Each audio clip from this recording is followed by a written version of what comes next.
우리는 우리 주변을 바라보면서 여러 사람들의 변화를 목격하곤 합니다. 단순히 육체의 성장과 자라는 것 그런 변화가 아니라 내가 예전에는 이 사람이 이런 사람이 아니었는데 내가 생각했던 거랑 전혀 다른 사람이 됐다라는 것을 우리는 이야기한다라는 것이죠. 내가 예전에 알던 사람은 이렇지 않았는데 사람이 변했다라고 이야기를 합니다. 사람은 종종 그 성격이나 생각이 변하는 것을 우리는 목격한다는 것이죠. 착하기만 했던 사람이 돈에 엄청나게 집착을 보이는 사람으로 바뀌게 되었다거나 아니면 못된 짓을 일삼던 사람이 그 마음이 변해서 착한 일을 행하는 것을 우리는 보기도 합니다. 변화라고 하는 것은 좋든 나쁘든 어떠한 다른 모습으로 살아가는 것을 의미하죠. 그리고 한 사람의 변화에 대해서 살펴보면 무난한 삶을 살아가는 사람, 그냥 평범하게 살아가는 사람은 그 삶이 잘 변하지를 않습니다. 오히려 인생에 굴곡이 이렇게 있는 사람일수록 더 큰 변화를 마주할 때가 많다라는 것이죠. 왜냐하면 그 사람은 인생에 있어서 이 굴곡을 경험하는 가운데 엄청난 충격을 받았기 때문일 것입니다. 가령 생사의 갈림길에서 죽음의 문턱까지 갔다 온 사람이 그 사람이 변했다라는 것을 우리는 종종 이야기를 합니다. 고속도로에서 차를 타고 가다가 갑자기 큰 사고를 당했는데 기적적으로 목숨을 건진 사람, 그런 사람은 자신의 생명이 이제 내가 나만을 위해서 사는 것이 아니라 다른 사람을 위해서 살아야겠다라는 마음으로 그 삶이 변할 수도 있다라는 것이죠. 그리고 우리는 오늘 사마리아 여인이 변화된 모습을 마주하게 됩니다. 우물가에서 물을 떠러왔던 여인, 사마리아의 마을에 거하면서 우물가에 물을 떠러왔던 여인은 자신의 인생을 변화시킨 한 인물을 만나게 되었고 그것은 그 삶이 변할 정도의 충격이었다라는 것이죠. 그렇다면 사마리아 여인은 주님을 만나고 그 삶에 어떠한 변화가 찾아왔을까요? 오늘 본문을 마주하게 되면 우리는 우선 주님께서 사마리아 여인과 대화를 나누고 있을 때 다시 돌아온 제자들의 모습을 마주하게 됩니다. 제자들이 음식을 얻기 위해 마을로 돌아갔다가 이제 돌아왔다는 것이죠. 그리고 사마리아 여인과 주님의 만남을 제자들은 목격하였고 그 모습에 대해서 성경은 다음과 같이 기록합니다. 이때에 제자들이 돌아와서 예수께서 그 여자와 말씀을 나누시는 것을 보고 놀랐다. 그러나 예수께 웬일입니까? 하거나 어찌하여 이 여자와 말씀을 나누고 계십니까? 라고 묻는 사람이 한 사람도 없었다라고요. 지금도 그렇지만 당시에는 남성 혼자 알지 못한 여성과 이야기하는 것은 그다지 좋은 모습으로 보지는 않았습니다. 요즘 시대에도 보수적인 입장을 가지고 있는 사람들은 남자와 여자가 길을 가다가 남자가 처음 본 여자에게 말을 걸고 이야기를 하는 것에 대해서 그다지 고운 시선으로 보지는 않는다는 것이죠. 그 개방적인 분위기에서는 그럴 수도 있다라고 이야기할 수 있지만 보수적인 입장을 가지고 있는 사람들은 그렇게 행동하는 것에 대해서 잘 납득을 하지는 않습니다. 그리고 가부장적인 위계가 강했던 유대 사회에서 한 남자가 다른 여자에게 이야기를 거는 것, 그것도 모르는 여성과 이야기를 하는 것, 그리고 이방 여인과 심지어 이방 여인과 이야기를 하는 것, 그리고 그 당시에 그 마을에서 창녀로 여김을 받았던 그 여인과 이야기를 하는 것, 그것은 엄청나게 놀라운 일이라는 것이죠. 아마 제자들은 마을에 들어갔다가 그 여인에 대한 이야기를 들었을지도 모릅니다. 그 여인에 대한 소식을 들었을지도 모르죠. 제자들은 지금 사마리아 마을에 가서 먹을 것을 얻어온 상황입니다. 먹을 것을 얼마나 구했는지는 모르겠지만 자신들을 사마리아 마을 사람들이 환영해주지 않았을 것은 분명한 사실입니다. 왜냐하면 유대인만 사마리아 사람들을 싫어하는 것이 아니라 사마리아 사람들도 유대인들을 싫어했으니까요. 그들은 자신이 먹을 것을 구하기 위해서 그들을 찾아가야 했고 자신이 상종하기 싫어했던 사마리아 사람들에게 음식을 좀 달라고, 음식을 좀 팔아달라고 이야기를 해야만 하는 상황이었다는 것이죠. 환영하지 않는 마을에 들어가서 그곳에 가서 먹을 것을 달라고 이야기하는 상황, 엄청 싫은 상황일 것입니다. 쉽지 않은 일은 분명하죠.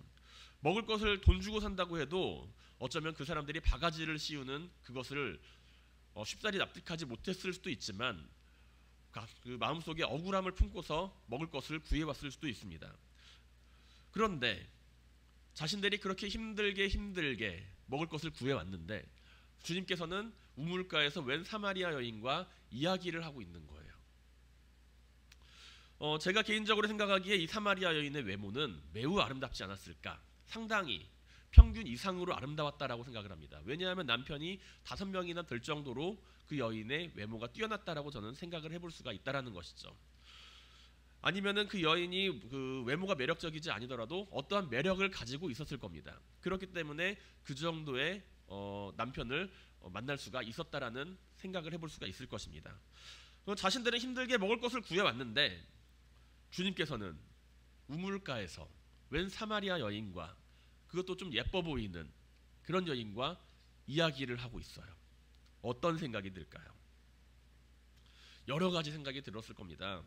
호기심도 들었을 것이고, 주님께서 저 여인을 알고 있는 여인인가? 라는 생각도 들었을 것이고, 무슨 이야기를 나누는 것일까? 라는 여러 가지, 5만 가지 궁금증이 마음속에 있었다라는 것이죠.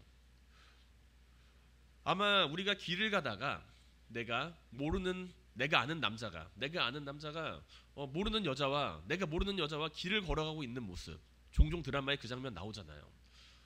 그런 장면을 마주했을 때 우리는 수만 가지 생각을 하게 됩니다. 저 여자는 누구지? 뭐 하는 관계일까? 무슨 이야기를 하고 있는 걸까? 한번 뒤따라가 볼까? 뭔가 좀 더 알고 싶다. 그런 여러 가지 궁금증을 마주하는 상황인데, 그런데 제자들은 아무런 말도 꺼내지를 않았다는 거예요. 그들은 주님께 웬일이십니까? 어찌하여 이 여자와 이야기를 나누고 계십니까? 아무런 이야기도 나누고 있지 않았습니다. 아무런 질문도 하지 않았습니다. 왜냐하면 그들은 주님과 여인 사이에서 이루어지는 그 모습 가운데 심상치 않은 분위기를 느꼈다라는 것이죠. 심상치 않은 분위기. 주님께서는 허튼 일을 하실 분은 아니라는 것을 너무나도 당연히 잘 알고 있는 제자들이었고, 사마리아 여인이 자신들에게 전혀 위협이 되지 않는다는 사실을 너무나도 당연한 상황이었습니다. 제자들은 지금 사마리아 마을에서 음식을 구하기 위해서 여러 가지 어려움을 당하고 나서 돌아온 상황인데, 거기에다가 또 사마리아 여인을 마주한 주님과의 그 모습 안에서 자신의 상황에 대해서 주님께 설명하고 싶기도 하고, 그리고 여인과 어떤 이야기를 나눴는지, 주님께서 어떤 이야기를 나눴는지 충분히 궁금한 상황이었음에도 불구하고 아무런 이야기도 하지 않았다는 것이죠. 함부로 말해서는 안 되는 분위기를 느끼고 있었다는 겁니다. 예수 그리스도를 만난 사람은, 그분을 메시아로 여기는 사람은, 그 사람은 분위기가 바뀐다는 이야기예요. 주님과 만나는 그 만남 가운데 그 사람은 예전에 없던 분위기를 가지게 된다는 이야기입니다. 우리는 종종 대화의 모습 안에서 그 분위기를 읽을 때가 있습니다. 요즘 사람들의 말로는 낄끼빠빠라고 이야기를 하죠. 끼어들 때 끼어들고 빠질 때 빠져야 한다라는 이야기. 혹시 한번 들어보신 적 있나요? 낄끼빠빠. 대화의 흐름 가운데 분위기를 읽지 못한다라고 한다면 그 사람은 아마 사회생활하기가 매우 힘들 겁니다. 내가 끼어들 때 잘 끼어드는 눈치가 있어야 되고, 내가 끼지 말아야 될 때 끼지 말아야 될 눈치가 있어야 됩니다. 아마 주님의 제자들은 눈치는 좀 있었던 것 같습니다. 대화를 할 때 상대방이 하는 말의 뉘앙스나 표정과 같은 것도 함께 그 대화의 요소로 작용하기에, 우리는 단순히 상대방과 말과 말을 통해서 소통하는 것이 아니라 음성 언어를 비롯하여 제스처, 표정과 같은 신체 언어를 함께 사용하며 대화를 합니다. 웃긴 이야기를 했어요. 상대방에게 개그를 했습니다. 내가 정말로 재미있는 포인트다라고 생각을 해서 개그를 했어요. 근데 상대방의 반응이 하하하 재미있습니다 라고 이야기를 하면은 나는 이 사람과 대화를 했다라는 느낌은 들지 않을 겁니다. 분명히 나는 재미있는 반응을 기대를 하고 이야기를 했는데, 상대방의 반응이 분명히 재미있다라고는 이야기를 하지만 재미있는 반응이 아니다라는 것이죠. 표정과 행동에 있어서 변화가 없습니다. 그렇다면 그 사람은 나랑 대화를 제대로 이어가지를 못하고 있다라고 이해한다는 것이죠. 우리는 대화를 하면서 단순히 텍스트에 대한 이해를 원하는 것이 아니라 상대방이 표현하는 방식을 통해서 함께 대화를 이어나갑니다. 그리고 대화 가운데 우리는 끼어들 만한 타이밍이 아니라는 것쯤은 스스로 눈치를 챌 때가 많다라는 것이죠. 가령 집에서 이제 한 아이가 사고를 칩니다. 한 아이가 사고를 쳐가지고 엄마한테 막 야단을 맞고 있어요. 근데 동생이 갑자기 문을 딱 열고 들어옵니다. 엄마 하면서 들어와요. 그러다가 심상치 않은 분위기를 느끼면 어떻게 할까요? 문을 슬그머니 닫고 뒤로 빠집니다. 힘들게 하루 일을 마치고 집에 돌아왔습니다. 하루 일을 마치고 집에 돌아왔는데 뭔가 집안 분위기가 평소랑은 달라요. 뭔가 집안 분위기가 심상치 않은 것을 느낀 적이 있을 수도 있습니다. 알고 보니 어머니와 아버지가 부부싸움을 한 상황이었어요. 평소랑 다름없이 어머니는 주방에 가서 설거지를 하고 있고 아버지는 거실에 앉아서 신문을 보고 있지만 느껴지는 그 싸한 기분을 우리는 느낄 수 있다는 것이죠. 제자들은 주님과 사마리아 여인의 모습 안에서 그 특별한 만남의 분위기를 느꼈다는 것입니다. 사마리아 여인과 주님의 만남은 영적인 충격을 동반한 만남이었습니다. 내가 메시아를 만났다라는 그 사실은 주변에 있는 사람들도 함부로 할 수 없을 정도로 나에게 접근할 수 없을 정도로 그 느낌을 줄 수 있는 만남이라는 것이죠. 우리는 특별한 진실을 마주할 때 그러한 충격을 경험합니다. 내가 알고 보니 부모님의 진짜 아들이 아니야. 내가 알고 보니 부모님의 진짜 딸이 아니야. 알고 보니 나는 어디선가 주워온 아이였어. 20년 동안 충분히, 30년 동안 충분히, 반평생을 충분히 그렇게 믿고 살았는데 알고 보니 그것이 진실이 아니었다 라는 것을 마주하게 되었을 때 그 충격은 이루 말할 수가 없을 겁니다. 그 충격으로 종종 내가 부모님의 아들이 아니었다라니 라는 사실을 깨닫게 되었을 때 잘못된 길로 빠지거나 집을 나가서 방황하는 모습을 가지게 될 수 있습니다. 진심으로 믿었던 사람에게 내가 뒤통수를 맞고 배신을 당해요. 그러면 그 충격이 어떨까요? 한동안 다른 사람들을 믿지 못하는 삶을 살아가게 될 것입니다. 사마리아 여인이 주님을 만나 충격을 받은 이유는 사마리아 여인이 내가 메시아를 만났다라는 그 사실로 말미암아 받은 충격이라는 것이죠. 그 사실이 여인에게 진리로 다가왔고 진실로 다가왔기 때문에 사마리아 여인은 큰 충격을 받을 수밖에 없었다라는 것입니다. 그 이전까지는 주님과 사마리아 여인과는 쭉 대화를 했어요. 주님과 사마리아 여인과 쭉 대화를 했습니다. 물 좀 달라. 당신은 유대인인데 나한테 왜 물 달라고 합니까? 내가 누구인지 알면 나에게 오히려 물을 달라고 했을 거다. 당신이 야곱보다 위대한 사람입니까? 내 남편을 데려오라. 제 남편 없습니다. 그래, 네 말이 맞다. 예배는 어떻게 드려야 됩니까? 하나님은 신령과 진정으로 드리는 예배를 좋아한다. 그러니까 여인이 뭔가 심상치 않은 대화를 느끼다가 마지막에 주님이 이야기를 하십니다. 내가 지금 너가 말하고 있는 그 사람이다. 메시아다 라고요. 여인은 충격을 받았다는 것이죠. 내가 지금 주님 앞에 있구나. 메시아 앞에 있구나. 내가 지금 그토록 찾았던 그분 앞에 있구나 라는 그 사실을 마주할 때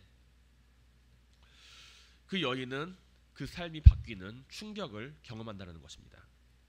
자신이 그토록 찾고자 했던 메시아, 그분은 지금 자신의 모습을 바라보고 계시고 알아봐 주시고 문제를 알고 계신다. 하나님을 만나는 길에 대해서 알려주셨고 진실로 하나님이 원하시는 것이 무엇인지를 말씀해 주셨다. 사마리아 여인은 자신 앞에 있는 유대인 남성이 메시아라고 하는 그 사실에 무척이나 큰 충격과 감동을 받았을 것입니다.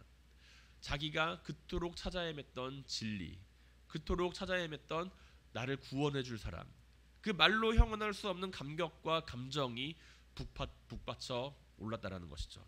그분이 나를 알아보신다라는 사실은 단순히 경외감을 넘어서 우리에게 감동으로 다가옵니다.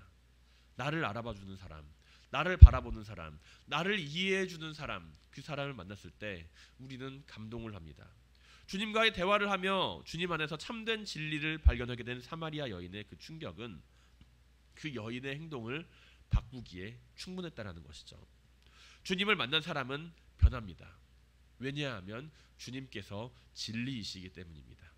주님께서는 참된 빛과 진리요 생명이시기 때문에 우리가 주님을 만나게 되면 그 모습을 마주하게 되면 그 충격으로 나는 변하게 된다는 것이죠. 그분이 멀리 계시지 않고 지금 내 앞에 계시며 진실로 나를 바라보고 계신다라는 그 사실에 우리는 충격을 받고 변한다는 것입니다. 사랑하는 성도 여러분, 주님을 만나게 될 수 있길 바랍니다. 우리가 주님을 만나 그 삶이 변화받는 삶이 될 수 있길 바랍니다. 우리가 알지 못했던 진리를 깨닫게 되었을 때, 충격을 받게 된다면, 이 세상의 참된 빛과 진리로 이 세상에 오신 예수 그리스도를 우리가 만났을 때 우리가 가지게 되는 그 충격이 우리의 삶을 감싸게 될 수 있길 바랍니다. 어쩌면 나는 이미 주님을 만났습니다, 나는 주님을 만나 변화된 삶을 살고 있습니다 라고 이야기를 할 수도 있어요. 그렇다면 우리가 주님을 처음 만났던 그 첫사랑이라고 부르는 그 충격적인 만남을 다시 한번 기억할 수 있게 되길 바랍니다. 아무리 많은 사랑을 받고 있어도, 아무리 큰 어려움에 봉착하여도 사람은 늘 적응하며 살아갑니다. 그 충격에 대해서 늘 적응하며 살아갑니다. 여인은 자신의 삶에 있어서, 이 사마리아 여인은 자신의 삶에 있어서 첫 번째 남편을 잃어버렸을 때 얼마나 큰 충격이었을까요? 내가 이 사람에게서 헤어지게 되었다, 이별하게 되었다, 큰 충격이었겠죠. 두 번째 남편을 만났을 때, 그리고 다시 한번 그 두 번째 남편과 헤어졌을 때, 세 번째 남편과 만났을 때, 다시 한번 세 번째 남편과 헤어졌을 때, 네 번째, 다섯 번째 반복이 되면 될수록 그 충격의 강도는 점점점 약해집니다. 이별도 많이 해본 사람이 더 잘한다라는 이야기가 있잖아요. 우리가 만약에 주님을 만났다고 한다면 우리가 처음 만났던 그 충격을 간직하고 살기를 원합니다. 주님을 만났던 그 첫사랑이 나의 일상에 녹아들어서 너무나도 무의미하고 건조한 삶으로서 그 의미가 퇴색되어지는 것이 아니라, 주님께서 사마리아 여인에게 처음 나타나셨던 것처럼, 사마리아 여인이 그 주님을 처음 만났던 것처럼 그때 받았던 그 충격, 그 마음, 그 놀라움, 그 기쁨이 나의 삶에 다시 한번 기억될 수 있길 바랍니다. 날마다 반복되는 일상의 삶에 주님께서는 새 힘을 허락하실 겁니다. 날마다 우리를 사랑하시는 그 주님의 사랑을 우리가 기억하며 살아가게 된다면 늘 주님과 함께하는 그 설레임과 두근거리는 삶이 우리의 삶을 날마다 새롭게 변화시킬 것입니다. 우리의 삶을 회복시키는, 우리의 삶을 바꾸시는 그 주님과의 만남을 우리가 언제나 기억하며 주님을 만나는 삶을 살아가는 모든 성도님들이 되시기를 주님의 이름으로 간절히 축원드립니다. 주님을 만난 사람은 문제가 자신을 움직이는 것이 아니라 주님을 만난 그 만남이 자신을 움직이게 됩니다. 여인에게 물동이는 매우 중요한 의미를 지니고 있습니다. 물을 뜨기 위해서는 당연히 물동이가 필요하죠. 물을 뜨기 위해서는 물동이가 필요합니다. 그녀는 매일매일 물을 뜨러 나오고 싶지는 않았을 것입니다. 뭐 일주일에 2번, 3번 그 정도 물을 뜨러 왔을 수도 있고, 아니면 물동이가 좀 크다라고 하고 물을 좀 집에서 조금씩 사용한다면 일주일에 뭐 한두 번 정도로 물을 뜨러 올 수도 있겠죠. 한 번 뜨면 많은 양의 물을 가지고 들어오고 싶었을 겁니다. 사람들을 되도록이면 마주치기 싫었기 때문에 그녀는 사람들이 없는 시간을 선택해서 우물가로 나갔으니까요. 물동이를 바라보면서 여인은 물이 점점 줄어들수록 또 나가야 하는가 라는 생각을 했겠죠. 물이 떨어지면 늘 익숙하게 하던 대로 그녀가 물동이를 들고 물을 뜨러 나갔을 것입니다. 그리고 사람들은 그 시간대에는 많이 다니지는 않았겠지만 그래도 몇몇 다니는 사람들은 있었겠죠. 그 사람들은 여인을 마주보면서 수근수근 걸었을 겁니다. 물동이는 그녀가 물을 뜨러 가는 것을 의미할 뿐만이 아니라 그가 가지고 있는 문제적인 상황, 다른 사람들과 마주하는 불편함, 그런 것과 의뢰에 함께하던 도구였습니다. 여인에게 있어서, 그리고 물동이는 외부의 시선으로부터 자신을 지켜줄 몇 안 되는 방패이기도 했죠. 우리는 자신이 들고 있는 도구를 통해서 상황과 어울리지 않는 내 모습을 증명하고자 할 때가 종종 있습니다. 만약 교복을 입은 학생들이 등하교 시간도 아닌데 아무런 짐도 없이 걸어가고 있어요. 어떤 생각이 들까요? 쟤네 혹시 날라리들 아니야? 라는 생각이 들 겁니다. 그런데 그 학생들이 책가방에다가 짐을 지고 그리고 그 학생들이 걸어가고 있어요. 그렇다면 어떤 생각을 하게 될까요? 우리는 저 학생들 오늘 현장 학습 가나? 라는 생각으로 그 생각이 바뀔 수도 있습니다. 정장을 입은 사람이 아무런 짐도 없이 산 아래에 있는 벤치에서 공원 벤치에 앉아 있어요. 어떤 생각이 들까요? 아, 저 사람 참 안 됐다. 불쌍하다. 혹시 직장 잘린 거 아니야? 라는 생각을 하게 됩니다. 그런데 그 남자가 그 공원에 앉아서 그 회사에 가야 될 시간인데 공원에 앉아서 서류 가방을 옆에다가 두고서 서류를 보면서 넘기고 있습니다. 그리고 전화를 들어서 누군가와 통화를 하고 있는 모습을 보여요. 그럼 어떤 생각을 할까요? 아, 어디 외근 나온 사람 아닌가? 라는 생각을 하게 된다는 것이죠. 우리는 때때로 상황과 어울리지 않는 나의 모습을 방어해줄 여러 가지 물건을 가지기를 원합니다. 나를 증명해줄 수 있는 도구를 원한다는 것이죠. 사마리아 여인이 물동이를 가지고 어디론가 가고 있으면 사람들은 저 여인 또 물들어 가는구나 라고 생각을 하지만, 그냥 거리를 돌아다니고 있으면 아마 사람들은 쟤 또 어디 가서 무슨 사고를 치려고 저렇게 돌아다니는 거야 라고 생각을 했을 것입니다. 물동이는 자신의 문제를 방어하는 수단이며 동시에 그 여인의 문제를 마주하게 되는 하나의 도구였다는 것이죠. 그런데 이러한 여인이 물동이를 버리고 사람들한테 달려갑니다. 자신의 행동에 대한 정당성을 입증하던 그 모습이 아니라 다른 이유로 움직이고 있다는 것이죠. 여인은 자신이 물동이를 버리고 사람들을 만났습니다. 그리고 주님을 만났다고 전합니다. 그녀는 자신에게 일어난 일을 전부 알고 있는 사람을 만났다고 사람들에게 외칩니다. 그동안 사람들은 이 여인을 마주하면서 여러 가지 생각을 했을 겁니다. 저 여자 또 돌아다니는구나. 쟤 또 저기 가는구나. 쟤 또 뭐 하는 거야? 어떤 사고를 치려고? 이 마을의 수치. 그런데 그 여인이 자신의 물동이를 버리고 사람들을 만나서, 사람들이 가장 없는 시간에 사람들을 만나고자 굳이 찾아가서 내가 행한 모든 일을 알고 있는 사람을 만났다 이야기를 합니다. 사람들은 그 여인의 모습을 보면서 여러 생각을 했을 거예요. 이 여자가 지금 미쳤나? 무슨 일이지?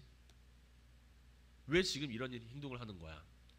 드디어 정신이 나갔나? 이 세상 가운데 가장 드러내고 싶지 않은 자신의 그 부끄러운 치부를 이 마을 사람들은 다 알고 있고, 여인은 그것을 감추고자 하는 상황인데, 이제 오히려 그 여인이 자신이 감추고자 하는 그 비밀을 사람들에게 이야기를 하면서 접근을 하고 있다는 겁니다. 내가 한 일 당신은 알고 있죠? 당신 내가 어떤 사람인지 알고 있죠? 내가 한 일 당신 잘 알고 있잖아요. 그런데 내가 한 모든 일을 알고 있는 사람을 내가 지금 만났습니다. 사람들은 놀랐을 겁니다. 왜냐하면 그 여인이 화가 나거나 분노하거나 따지거나 울분을 토하면서 자신들에게 이야기를 하는 것이 아니라, 평소에 가지지 않았던 그 여인이, 평소에 보이지 않았던 그 표정이, 평소에 보이지 않았던 그 기쁨의 톤이 그들을 향해서 다가왔기 때문이죠. 그녀는 자신에게 일어난 일들을 전부 알고 있는 사람을 만났다고 사람들에게 이야기를 합니다. 자신들은 그 마을 사람들은 여인의 수치스러운 삶의 모습에 대해서 잘 알고 있는데 이 여인이 그것을 인정하고 있는 거예요. 그리고 오히려 그 이야기를 하면서 자신이 기뻐합니다. 자신이 한 일에 대해서 부끄럽게 여기고 숨기는 것이 아니라 사람들과 시선을 맞추고 그들에게 자신의 이야기를 하는 것을 이상하게 여기지 않습니다. 주님을 만난 여인의 내면이 주님으로 말미암아 회복되었기 때문이죠. 자신의 수치스러운 삶을 인정하고 주님께서 하신 그 말씀을 통해서 그 삶을 위로받은 사마리아 여인은 물동이를 버려두고 사람들을 만나기 위해 찾아온 것입니다. 여인의 변화는 사람들을 불러 모으기에 충분했다라는 이야기죠. 여인은 자기가 가지고 있는 그 문제를 위해서, 그 문제를 막기 위해서, 그 문제를 감추기 위해서 물동이를 들고 움직였습니다. 그러나 여인이 주님을 만난 이후로 그 여인은 자신의 문제를 들고서 그 문제를 해결하기 위한 문제를 해결하기 위한 행동을 하는 것이 아니라 주님을 만났고 그 주님으로 말미암아 이루어지는 행동을 하고 있다라는 이야기예요. 사랑하는 성도 여러분, 우리의 삶이 문제가 아니라 주님으로 말미암아 움직이게 될 수 있기를 바랍니다. 문제를 바라보는 사람은 문제를 해결하기 위해서 움직이지만 주님을 바라보는 사람은 문제가 자신을 이끌어가는 것이 아니라 주님을 위해서, 주님을 전하는 일을 위해서 그 삶이 움직이기 시작합니다. 사마리아 여인은 자신이 마주한 주님을 바라보며 큰 사랑을 느꼈어요. 나의 삶을 위로하고 바라보시는 하나님의 사랑을 마주하였고 하나님을 만날 수 있는 방법을 알게 하신 주님으로 말미암아 이 문제가 아니라 하나님을 바라보게 되었습니다. 만약 여인이 주님을 만났음에도 불구하고 그의 내면이 회복되지 않았다라고 한다면 그녀는 사람들을 만나러 가지 않았을 것입니다. 하지만 사마리아 여인이 마주한 주님의 사랑은, 사마리아 여인이 마주한 주님의 위로는 자신만이 가지고 있는 것이 아니라 다른 사람에게도 전해야 하는 큰 위로와 사랑이었죠. 주님의 사랑으로 인해서 그녀는 큰 은혜를 경험하고 그것을 전하는 사람이 된 것입니다. 사람들은 자신을 향해 찾아온 여인을 향하여 무엇이 여인을 이토록 변화하게 하였는지 궁금했을 겁니다. 내가 다 알고 있는 사실을 여인이 이야기했기 때문에 그 사실이 놀라운 것이 아니에요. 이 여인이 그 사실을 말미암아 더 이상 자신을 부끄럽게 여기지 않고 그 여인의 모습이 기쁨으로 가득 차 있고 행복으로 가득 차 있는 그 모습이 변화된 그 모습이 사람들을 주님께로 이끌었습니다. 사랑하는 성도 여러분, 우리의 삶이 언제나 문제가 아니라 주님으로 말미암아 움직이게 되길 바랍니다. 우리의 삶이 주님을 만난 그 기쁨으로 말미암아 움직일 수 있길 바랍니다. 우리의 삶이 주님을 만난 그 행복으로 말미암아 움직이고 에너지를 얻게 되는 모든 성도님들이 되시기를 주님의 이름으로 간절히 축원드립니다. 주님을 향해 변화된 삶, 그것은 단순히 한 사람의 변화로 끝나는 것이 아니라 영향력을 끼치는 삶으로 이어졌음을 우리는 마주하게 됩니다. 그 영향력은 단순히 한 사람에게서만 변한 것이 아니라 많은 사람을 주님께 나올 수 있는 원동력으로 작용하였다는 것이죠. 여인은 사람들에게 나를 보라고 이야기를 하지 않아요. 내가 하는 말을 들으라고 이야기를 하지 않습니다. 내가 한 일을 전부 알고 있는 사람을 내가 만났다라고 이야기를 합니다. 사마리아 사람들은 그녀가 한 그 말을 듣고서, 그녀가 한 표정의 변화를 보고서, 그녀가 보여주는 모습의 분위기의 변화를 느끼고서 주님께 찾아옵니다. 저 여인이 말하는 저 사람이 누구일까? 궁금했기 때문이죠. 이미 이 여인의 삶에 대해서 나는 많이 알고 있다 생각을 했고, 저 여인은 이제 더 이상 답이 없어. 쟤는 더 이상 답이 없는 삶을 살아가고 있어. 그렇게 이야기를 했고 더 이상의 구원도 없다라고 생각을 했는데, 이 여인의 표정과 행동이 보여주는 기쁨과 놀라움 그리고 행복은 이 여인에게서 발견할 수가 없었던 변화였습니다. 우리는 우리 자신의 변화에 대해서 크게 중요하지 않다라고 생각할 수가 있어요. 내가 변해도 세상은 변하지 않는다라는 것이죠. 나은 사람이 변해서 뭐 어떻게, 나은 사람이 뭐 착하게 살아간다고, 나은 사람이 뭐 예수님 믿는다고, 나은 사람이 뭐 예수님 믿고 하나님 믿고 변화된 삶을 살아간다고 뭐가 변하겠어? 라고 우리는 생각을 합니다. 그러나 이 여인은 자신의 변화로 말미암아 한 마을 사람들 모두를 주님께로 이끌어가는 그런 놀라운 역할을 감당합니다. 우리는 여인의 모습을 보면서 참 대단하다고 이야기를 해요. 이 여인 예수님 만나서 참 대단하구나, 대단하게 변했구나, 그 삶이 참으로 쓰임받는 삶으로 변했구나, 그렇게 이야기를 합니다. 그렇게 생각을 합니다. 그러나 이 여인의 모습을 바라보며 우리는 이 사마리아 여인도 평범한 사람이었구나. 그 사실을 또한 함께 바라보게 됩니다. 오히려 평범이하였죠. 평범이하였던 그 사마리아 여인, 이 여인이 변하니까 하나님께 놀랍게 쓰임을 받는구나 라는 것을 우리는 이야기를 할 수가 있습니다.